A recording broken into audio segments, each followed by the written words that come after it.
Good morning. I am Sulochana Singh from SCRT Gurgaon. Today we will study about male and female gametophyte. First of all, let us see what are stamens, microsporangium and pollen grain. Stamen consists of two parts. The long and slender stalk is called the filament and the terminal bilobed structure is known as the anther. The proximal end of the filament is attached to the thalamus. If we collect stamen from 10 flowers and they are from different species and arrange them on a slide, then we can see large variation in size of stamens. So, we must appreciate the large variation in size seen in nature. प्रकृति के अंदर अलग अलग तरह के स्टैमन्स का भंडार भरा हुआ है.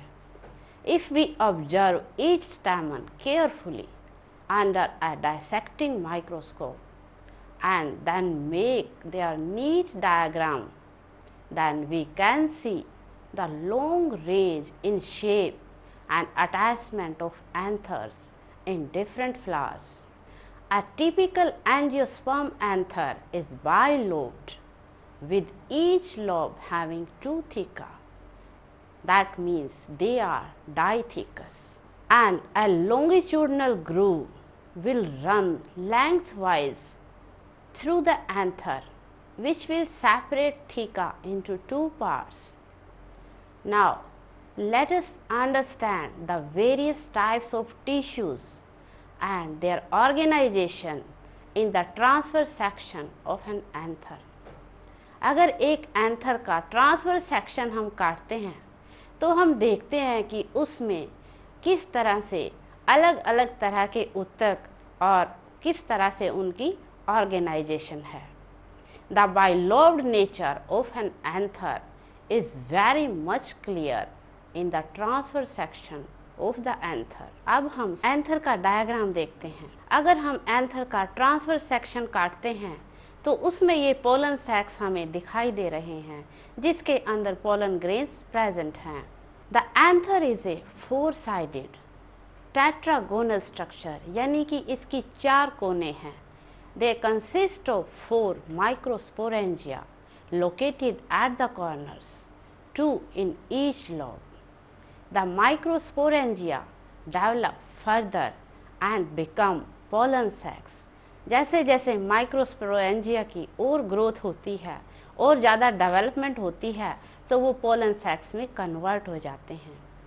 And they extend all through the length of an anther and they are packed with pollen grains, यानी कि पोलन सैक्स पोलन ग्रेन से भरपूर हैं. In a transverse section a typical microsporangium appears near circular in outline.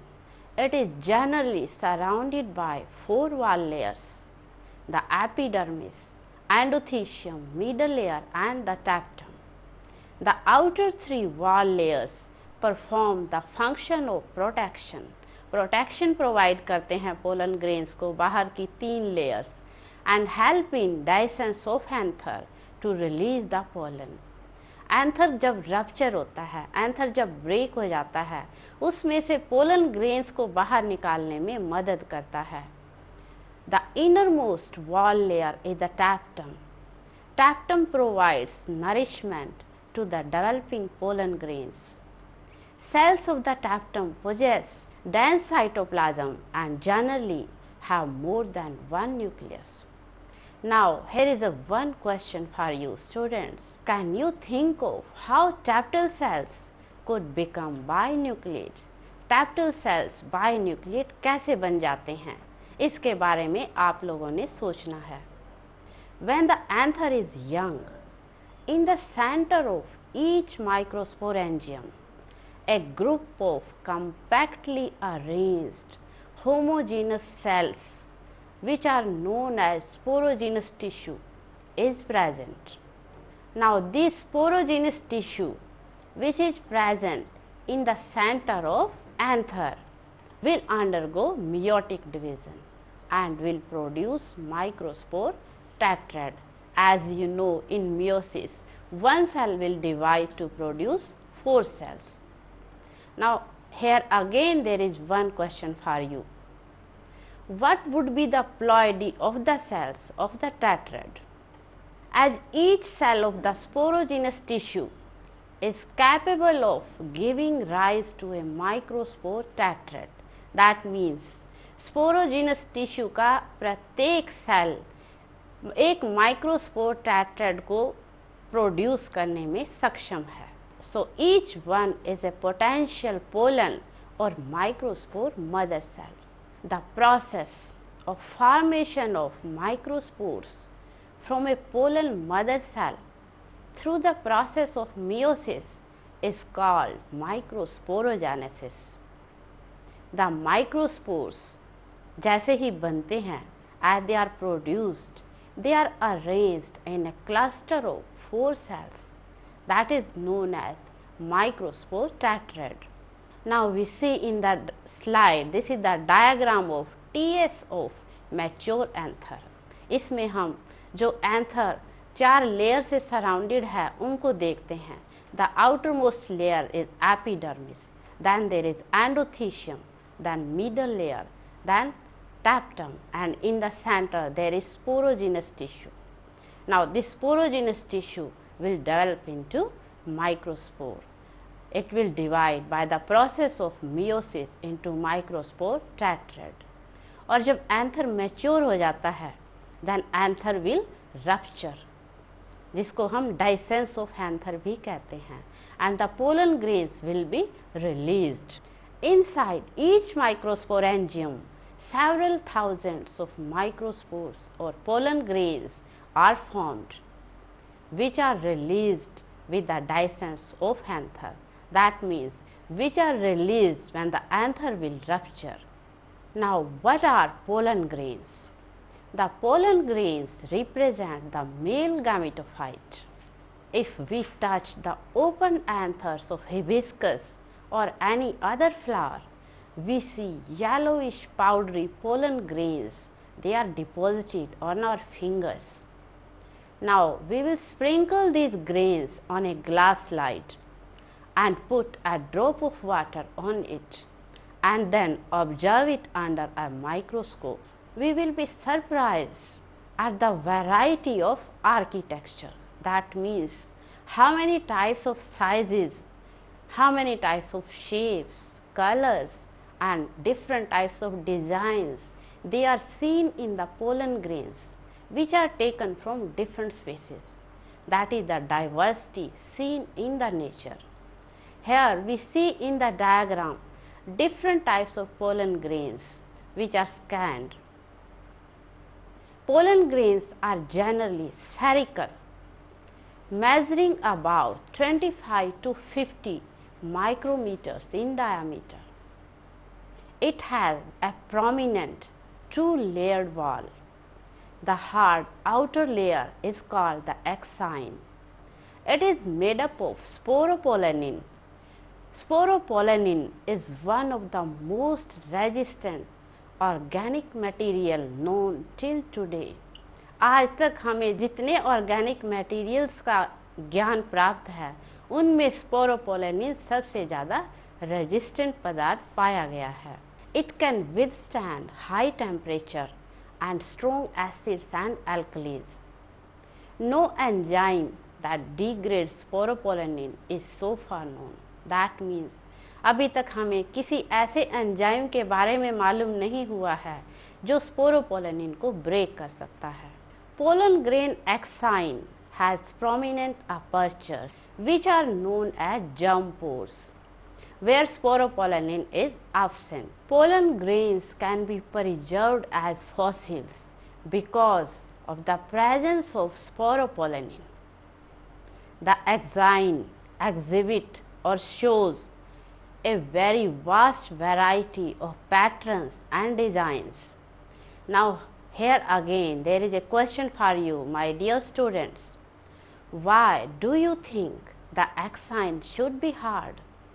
Exine को hard क्यों होना चाहिए? What is the function of germ pore? The inner wall of the pollen grain is called the intine. अब हम intine के बारे में बात कर रहे हैं. It is a thin and continuous layer made up of cellulose and pectin. The cytoplasm of pollen grain is surrounded by a plasma membrane. When the pollen grain is mature, it contains two cells, the vegetative cell and generative cell. The vegetative cell is bigger. It has abundant food reserve and it has a large, irregularly shaped nucleus.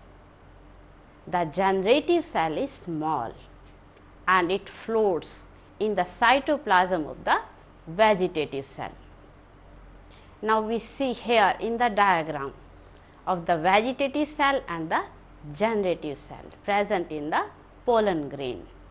Generative cell is spindle shaped with dense cytoplasm and a nucleus. In over 60% of angiosperms, pollen grains are released at this two cell stage.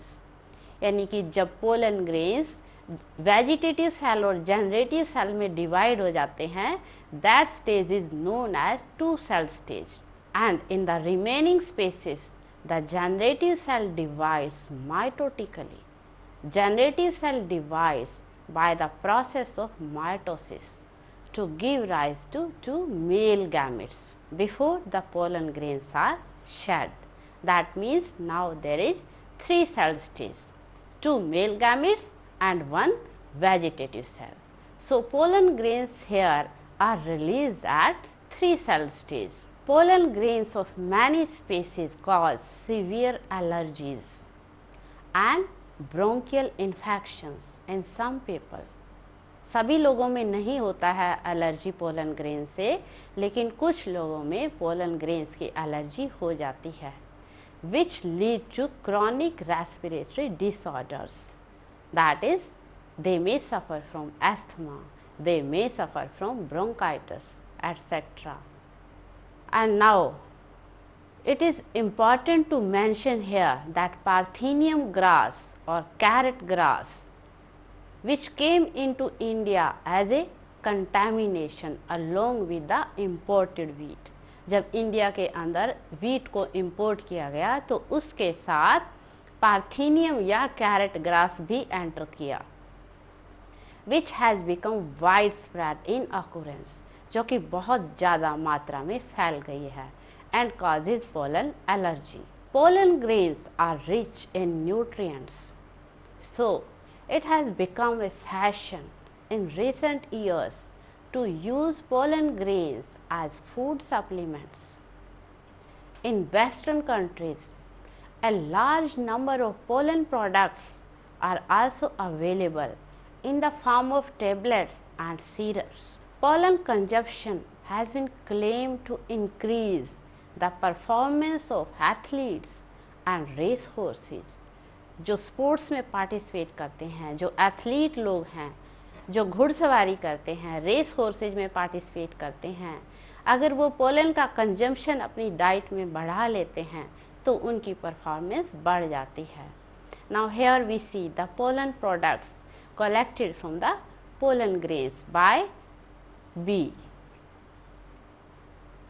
When pollen grains are shed or pollen grains are released, then they have to land on the stigma. यानी कि उनको कहाँ पर release होना है?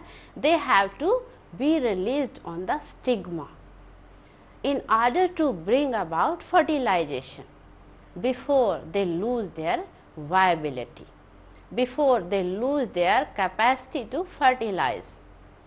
Now again there is a question for you. How long do you think the pollen grains retain viability? The period, the time for which pollen grains remain viable is highly variable, and to some extent it depends on the prevailing temperature and humidity. In some cereals such as rice, wheat, pollen grains they lose their viability within 30 minutes of their release, and in some members of Rosaceae, Leguminosae and Solanaceae, they maintain viability for months.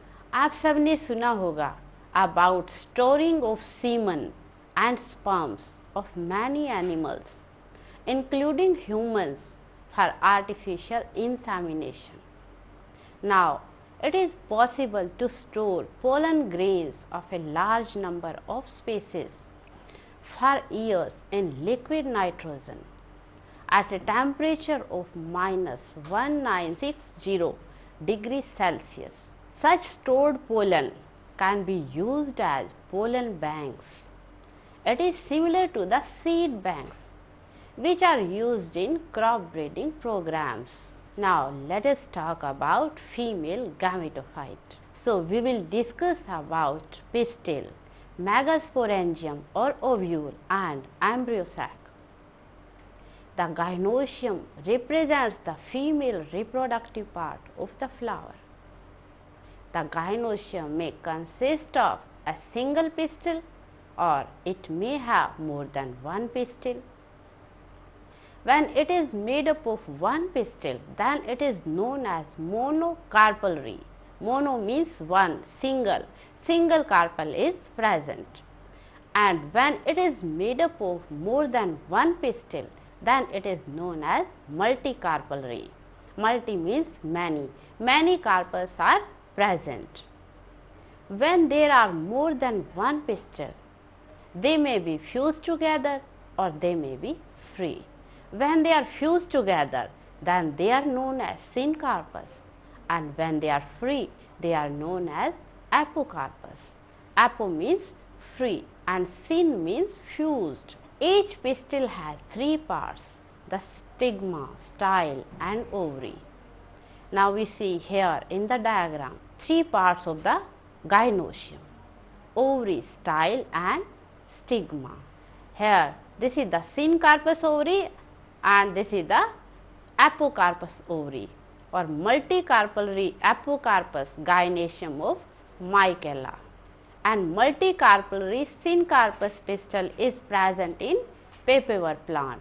This is the dissected flower of hibiscus, which is showing only the female reproductive part, which is showing only the pistil. The stigma serves as a platform where pollen grains have to be deposited. Stigma वो जगह है gynoecium के part का जहाँ पर pollen grains को आकर deposit होना है. The style is the elongated slender part present beneath the stigma. The basal bulge part or the swollen part of the pistil is the ovary. Inside the ovary is the ovarian cavity. Ovary के अंदर ovarian cavity present है, locule present है, and the placenta is located inside the ovarian cavity. That means placenta is located within the locule. Now on a placenta, a small structure is produced which is known as megasporangia, commonly called ovules. The number of ovules in an ovary may be one or they may be many. One number of ovule is present in the ovary of wheat, paddy, mango, and many number of ovules or many number of seeds are produced in the plants of papaya, watermelon and orchids. Now let us try to know more about the structure of a typical angiosperm ovule. The ovule is a small structure attached to the placenta by means of a stalk called funicle.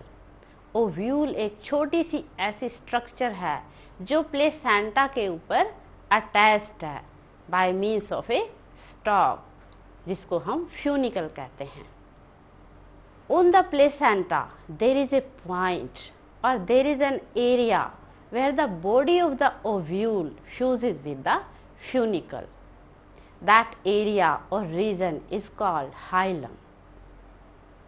So, hilum represents the junction between ovule and funicle. Hilum जो है ovule और funicle के बीच के junction को represent करता है। Each ovule has one or two protective envelopes called integuments. Integuments provide protection to the ovule. Now we see here in the diagram.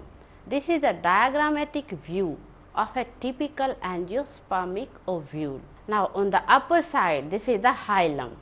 Then this is funicle, micropyle.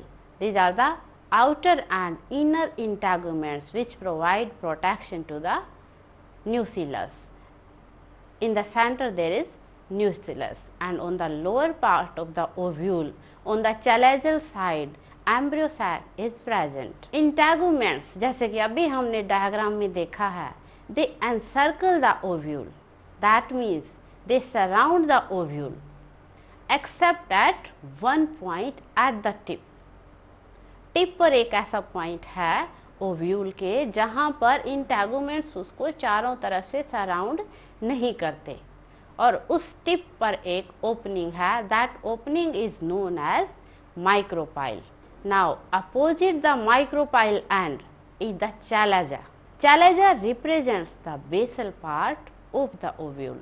Now enclosed within the integument, integuments के अंदर is a mass of cells. That mass of cells is known as nucellus.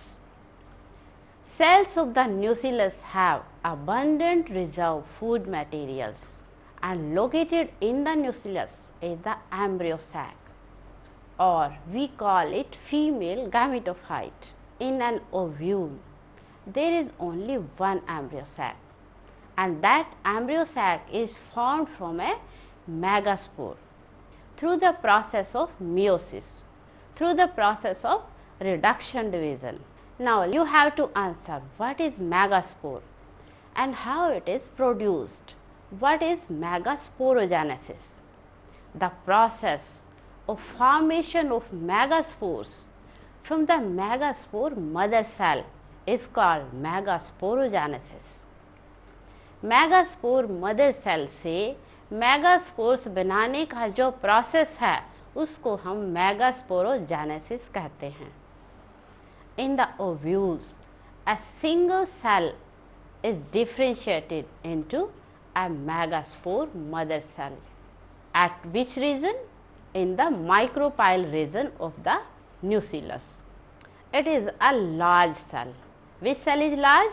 Megaspore mother cell is a large cell, and it contains dense cytoplasm and a prominent or main nucleus. The megaspore mother cell undergoes meiotic division.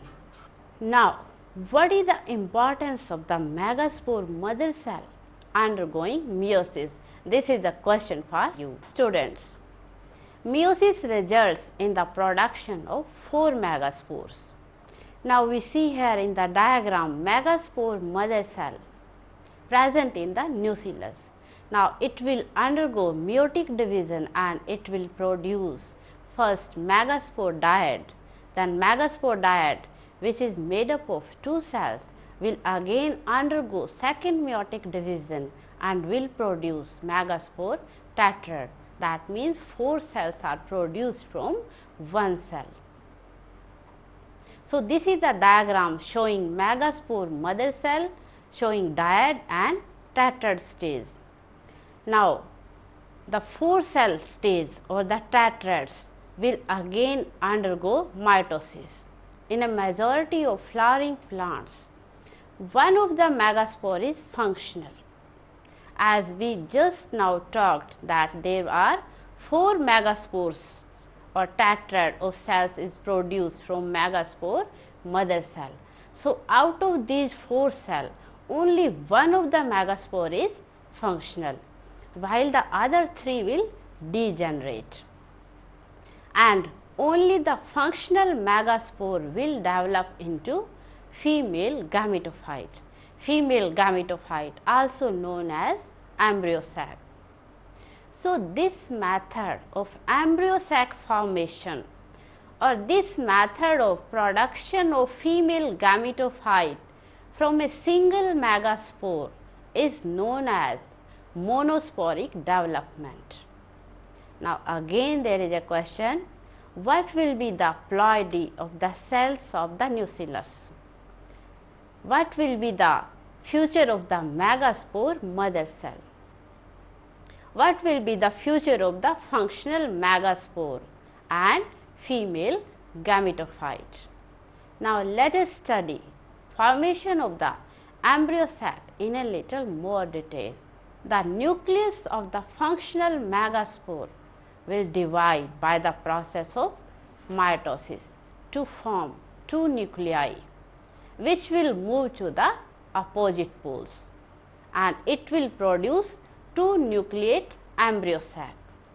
Now two more mitotic nuclear division will take place in a sequence, which will result in the formation of 4 nucleate and then 8 nucleate stages of the embryo sac.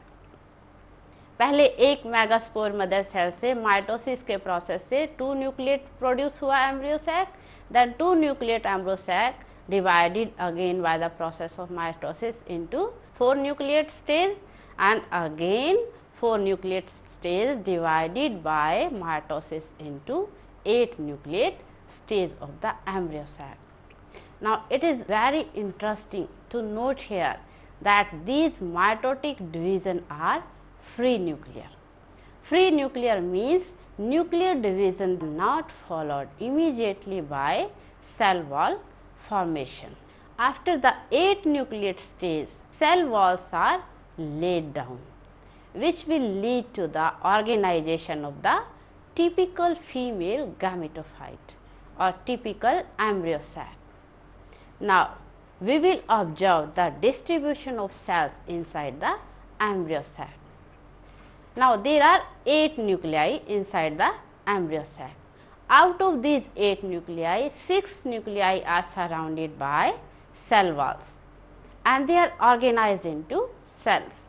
The remaining 2 nuclei which are not surrounded by cell wall, they are known as polar nuclei and they are present in the center of the cell, in the center of the embryo sac. There is a characteristic distribution of the cells within the embryo sac.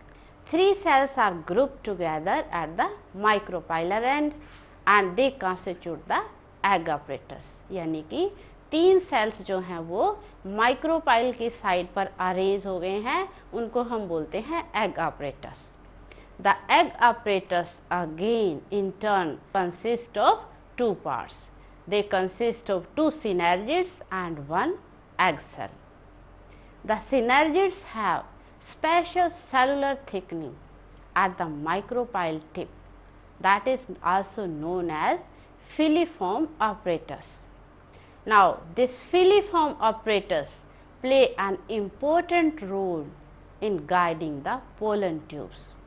Pollen tubes को synergids के अंदर enter करने में help करता है filiform apparatus. Now 3 cells, they are located at the or they are present at the chalazal end and they are known as antipodals.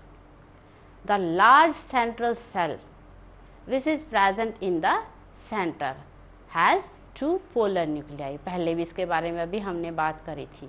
So a typical angiosperm embryo sac at maturity will have 8 nucleate stage. It is also known as 7 cell stage because the 2 polar nuclei which were present in the center, they combine to make 1 secondary nucleus. So this was all about male and female gametophyte. Thank you.